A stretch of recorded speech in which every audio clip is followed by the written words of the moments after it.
आगे बढ़ते हैं। सीमा की सुरक्षा को लेकर केंद्र सरकार ने बड़ा फैसला लिया है। भारत म्यांमार की 1683 किलोमीटर लंबी सीमा की फेंसिंग होगी। दरअसल ये कहा गया है, गृह मंत्री अमित शाह ने एक्स पर पोस्ट कर जानकारी दी है और अमर उजाला में क्योंकि फ्रंट पेज पर यह खबर छपी है और ये कहा है कि म्यांमार की पूरी सीमा पर होगी बाड़ेबंदी क्योंकि घुसपैठ व नशा तस्करी पर लगाम लगेगी। दरअसल गृह मंत्री अमित शाह ने यह ऐलान किया है कि म्यांमार के साथ लगती 1643 किलोमीटर लंबी सीमा पर भारत बाड़ लगाएगा, जिससे जो लोग वहां से आते हैं अवैध तरीके से वो ना आ सकें और इससे भारत म्यांमार के बीच मुक्त आवाजाही व्यवस्था समाप्त हो जाएगी।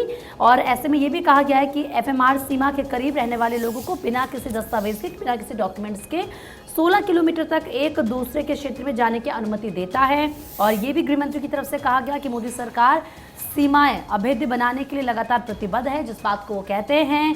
इतना ही नहीं, बेहतर निगरानी के लिए सीमा पर गश्ती ट्रैक भी बनाया गया है और उन्होंने ये भी कहा कि मणिपुर के मोरे में सीमा के 10 किलोमीटर लंबे हिस्से में बाढ़ लग चुकी है, यानी कि काम शुरू हो चुका है अगर देखा जाए।